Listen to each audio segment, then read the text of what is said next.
Hello, hi friends. ನನ್ನ ಹೆಸರು Karthik and welcome to Kannada Tech Android YouTube channel. So guys, ಈ ಒಂದು ವಿಡಿಯೋದಲ್ಲಿ ನಾನು ನಿಮಗೆ ಒಂದು ಸೂಪರ್ ಆದಂತಹ ಟ್ರಿಕ್ ಅನ್ನು ತಿಳಿಸ್ಕೊಡ್ತೀನಿ. ಹೌದು, ಈಗಾಗಲೇ ಥಂಬ್ನೇಲ್ ಹಾಗೂ ಟೈಟಲ್ ನೋಡಿ ನಿಮಗೆ ಗೊತ್ತಾಗಿರುತ್ತೆ.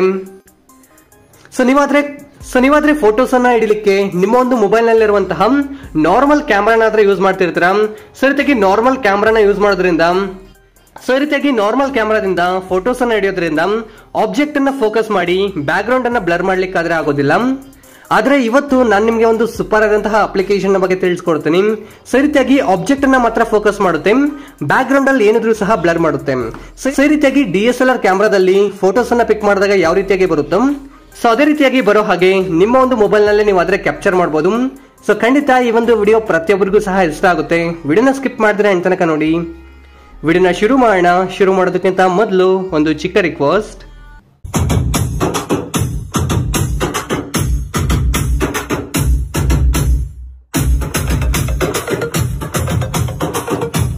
ವಿಡಿಯೋನ ಶುರು ಮಾಡೋದಕ್ಕಿಂತ ಮೊದಲು ದಯವಿಟ್ಟು ವಿಡಿಯೋಗೊಂದು ಲೈಕ್ ಮಾಡಿ ಸಪೋರ್ಟ್ ಮಾಡಿ, ಹಾಗೆ ಚಾನಲ್ ಅನ್ನ ಸಬ್ಸ್ಕ್ರೈಬ್ ಮಾಡ್ಕೊಳ್ಳಿ ಹಾಗೂ ಬೆಲ್ ಐಕಾನ್ ಕ್ಲಿಕ್ ಮಾಡಿ ಆಲ್ ಅಲ್ಲಿ ಸೆಲೆಕ್ಟ್ ಮಾಡ್ಕೊಳ್ಳಿ.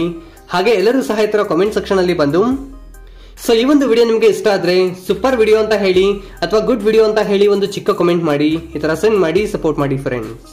ಹೇ ಗೈಸ್, ನಿಮ್ಮ ಒಂದು ಮೊಬೈಲ್ ನಲ್ಲಿ ಫೋಟೋ ಹಿಡಿದ್ರು ಸಹ DSLR ಕ್ಯಾಮೆರಾದಲ್ಲಿ ಹಿಡಿದಿರೋ ರೀತಿಯಾಗಿ ಬರಬೇಕು ಅಂದ್ರೆ ಸೊ ಅದಕ್ಕಾಗಿ ಒಂದು ಚಿಕ್ಕ ಅಪ್ಲಿಕೇಶನ್ ಆದ್ರೆ ಡೌನ್ಲೋಡ್ ಮಾಡ್ಕೊಳ್ಬೇಕಾಗುತ್ತೆ. ಈಗ ಏನ್ ವಿಡಿಯೋ ನೋಡ್ತಿದ್ರೋ ವಿಡಿಯೋನ ಟೈಟಲ್ ಮೇಲೆ ಕ್ಲಿಕ್ ಮಾಡಿ, ನಂತರ ಈ ಒಂದು ಜಾಗದಲ್ಲಿ ಆಪ್ ಲಿಂಕ್ ಅಂತ ಹೇಳಿ ಇರುತ್ತೆ, ಸೊ ಅದನ್ನ ಕ್ಲಿಕ್ ಮಾಡಿ. ಸೊ ಒಂದು ಬಾರಿ ಕ್ಲಿಕ್ ಮಾಡಿ ಈ ರೀತಿಯಾಗಿ ಬರುತ್ತೆ. ಈ ಒಂದು ಜಾಗದಲ್ಲಿ ಫಸ್ಟ್ ಅಲ್ಲೇ ಒಂದು ವೆಬ್ಸೈಟ್ ಬರ್ತಿದೆಯಲ್ವಾ, ಇದನ್ನ ಓಪನ್ ಮಾಡಿ. ಸೊ ಒಂದು ಬಾರಿ ಕ್ಲಿಕ್ ಮಾಡಿ ಈ ರೀತಿಯಾಗಿ ಬರುತ್ತೆ. ಈ ಒಂದು ಜಾಗದಲ್ಲಿ ಫಸ್ಟ್ ಅಲ್ಲೇ ಒಂದು ಪೋಸ್ಟ್ ಆದ್ರೆ ನಿಮಗೆ ಕಾಣುತ್ತೆ.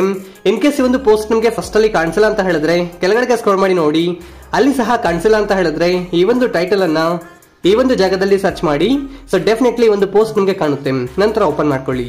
ಹೇ ಗೈಸ್, ಒಂದು ಬಾರಿ ಓಪನ್ ಮಾಡಿ ಹಾಗೆ ಕೆಳಗಡೆ ಸ್ಕ್ರೋಲ್ ಮಾಡ್ತಾ ಬನ್ನಿ. ಸೊ ಈ ತರ ಸ್ಕ್ರೋಲ್ ಮಾಡ್ತಾ ಬಂದಿದ್ದೀರಾ ಅಂತ ಹೇಳಿದ್ರೆ ಈ ಒಂದು ಜಾಗದಲ್ಲಿ ಡೌನ್ಲೋಡ್ ಆಪ್ಷನ್ ಇರುತ್ತೆ, ಸೊ ಇದನ್ನ ಕ್ಲಿಕ್ ಮಾಡಿ ಈಸಿಯಾಗಿ ಡೌನ್ಲೋಡ್ ಮಾಡ್ಕೊಳ್ಳಿ.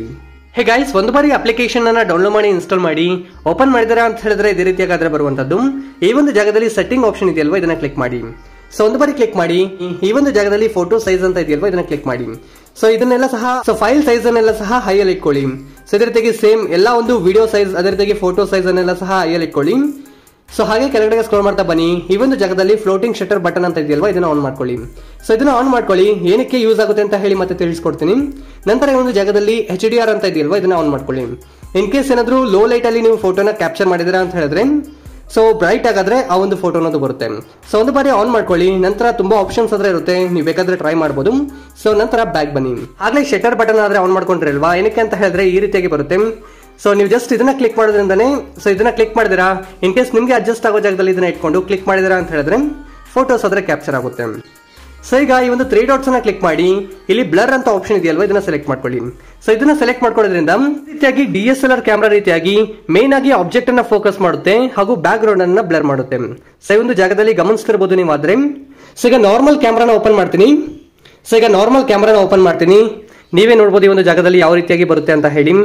ಸೊ ಈ ರೀತಿಯಾಗಾದ್ರೆ ಬರುತ್ತೆ. ಸೊ ಅದೇ ನಾವು ಈ ಒಂದು ಕ್ಯಾಮ್ರಾನ ಯೂಸ್ ಮಾಡಿದೀವಿ ಅಂತ ಹೇಳಿದ್ರೆ ಈ ರೀತಿಯಾಗಿ ಮೇನ್ ಆಗಿ ಆಬ್ಜೆಕ್ಟ್ ಅನ್ನ ಫೋಕಸ್ ಮಾಡುತ್ತೆ ಹಾಗೂ ಬ್ಯಾಕ್ ಗ್ರೌಂಡ್ ಅನ್ನ ಬ್ಲರ್ ಮಾಡುತ್ತೆ. ಸೊ ಈ ಒಂದು ಜಾಗದಲ್ಲಿ ಗಮನಿಸಬಹುದು ಈ ಒಂದು ಕ್ಯಾಮ್ರಾದಲ್ಲಿ ಹಿಡಿದಿರುವಂತಹ ಫೋಟೋಸ್ ಆದ್ರೆ ಇದಾಗಿರುವಂತದ್ದು. ಸೊ ಈ ರೀತಿಯಾಗಿ ಬ್ಲರ್ ಆಗಾದ್ರೆ ಬರುತ್ತೆ ಗಾಯ್ಸ್. ಸೊ ಬ್ಯಾಕ್ ಗ್ರೌಂಡ್ ಅಲ್ಲಿ ಗಮನಿಸಬಹುದು ನೀವು ಆದ್ರೆ ಎಷ್ಟು ಬ್ಲರ್ ಆಗಿದೆ ಅಂತ ಹೇಳಿ. ಮೇನ್ ಆಬ್ಜೆಕ್ಟ್ ಮಾತ್ರ ಕ್ಲಿಯರ್ ಆಗಿ ಬರುತ್ತೆ ಹಾಗೂ ಬ್ಯಾಕ್ ಗ್ರೌಂಡ್ ಆದ್ರೆ ಬ್ಲರ್ ಆಗಿ ಬರುತ್ತೆ. ಸೊ ಖಂಡಿತ ಟ್ರೈ ಮಾಡಿ ನೋಡಿ, ಡೆಫಿನೆಟ್ಲಿ ನಿಮ್ಗೆ ಇಷ್ಟ ಆಗುತ್ತೆ. ಸೊ ಇದೇ ಅಂತಾನೆ ಅಲ್ಲ, ಈ ಒಂದು ಆಪ್ ನಲ್ಲಿ ತುಂಬಾ ಆಪ್ಷನ್ಸ್ ಆದ್ರೆ ಇದೆ. ಸೊ ನೀವು ಆದ್ರೆ ಪ್ರತಿಯೊಂದನ್ನು ಸಹ ಟ್ರೈ ಮಾಡಿ ನೋಡಿ. ಸೊ ನಾನು ಎಕ್ಸ್ಪ್ಲೇನ್ ಮಾಡಿದ್ದೀನಿ ಅಂತ ಹೇಳಿದ್ರೆ ವಿಡಿಯೋ ಅನ್ನೋದು ತುಂಬಾ ಲೆಂತ್ ಹೋಗ್ತಿರುತ್ತೆ, ಆ ಒಂದು ರೀಸನ್ ಗಾಗಿ. ಸೊ ನೀವಾದ್ರೆ ಟ್ರೈ ಮಾಡಿ ನೋಡಿ, ಖಂಡಿತ ನಿಮ್ಗೆ ಇಷ್ಟ ಆಗುತ್ತೆ. ಸೊ ಈ ಒಂದು ವಿಡಿಯೋದಲ್ಲಿ ನಾನು ನಿಮ್ಗೆ ಒಂದು ಸೂಪರ್ ಆದಂತಹ ಆಪ್ ನ ಬಗ್ಗೆ ಆದ್ರೆ ಮಾಹಿತಿ ಅನ್ನೋದು ತಿಳಿಸ್ಕೊಟ್ಟಿದ್ದೀನಿ ಅಂತ ತಿಳಿದಿದ್ದೀನಿ. ವಿಡಿಯೋ ಇಷ್ಟ ಆದ್ರೆ ಲೈಕ್ ಮಾಡಿ, ಶೇರ್ ಮಾಡಿ ಹಾಗೂ ಇದೇ ರೀತಿಯಾದಂತಹ ಹೆಚ್ಚಿನ ಒಂದು ಇನ್ಫಾರ್ಮೇಟಿವ್ ವಿಡಿಯೋಗಳಿಗಾಗಿ ಈ ಕೂಡಲೇ ನಮ್ಮ ಚಾನಲ್ ಅನ್ನ ಸಬ್ಸ್ಕ್ರೈಬ್ ಮಾಡ್ಕೊಳ್ಳಿ ಹಾಗೂ ಬೆಲ್ ಐಕಾನ್ ಆಲ್ ನಲ್ಲಿ ಇಟ್ಕೊಳ್ಳಿ. ಈ ಒಂದು ವಿಡಿಯೋ ನೋಡಿದ್ದಕ್ಕಾಗಿ ಧನ್ಯವಾದಗಳು. ಕನ್ನಡವನ್ನು ಮಾತನಾಡೋಣ, ಕನ್ನಡವನ್ನು ಬೆಳೆಸೋಣ.